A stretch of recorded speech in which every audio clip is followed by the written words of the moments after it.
All right, when it comes to vampire movies, it seems like everything lately with fangs is full of teen angst or mopey or let's just be blunt here, it's sort of faggish. So when I saw 30 Days of Night on the shelf, my first reflex was just to pass it by. After all, vampires are now the territory of weepy teen chicks, and with Josh Hartnett as the star, I couldn't imagine that this was anything else, no matter what the cover said. But because it's based on a comic book, and I am a huge comic book nerd, I couldn't resist it. And I have to tell you, I was very pleasantly surprised. If you don't know the premise by now, here it is in a nutshell.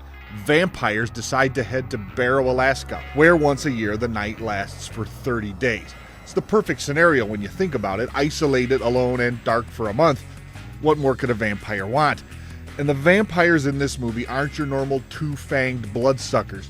These are shark-toothed maniacs, and that all adds to the originality of this story. There's another interesting first in this movie. It's the first time I've seen Josh Hartnett that I didn't actually want to slap him for being a huge D-bag. He's actually good in this as the asthmatic, broken-hearted sheriff of Barrow. The story is sort of a vampire version of Night of the Living Dead, with the survivors of the initial vampire attack finding themselves trapped in a local attic waiting for a storm, which will give them the cover they need in order to move to find provisions and ammunition. 30 Days of Night may be the greatest vampire movie of the new millennium. It's got everything that horror movie fans want. It's got just enough blood and gore to make you cringe, but the gore isn't ever gratuitous. It's got heroes you can actually root for. You really want to see these people win. And the story is cool and original. Forget those horrible, weepy Twilight movies. This is the best vampire movie of the new millennium, period. 30 Days a Night definitely sets the bar high for any future vampire movies. I'm giving 30 Days a Night 4 out of 4 cigars.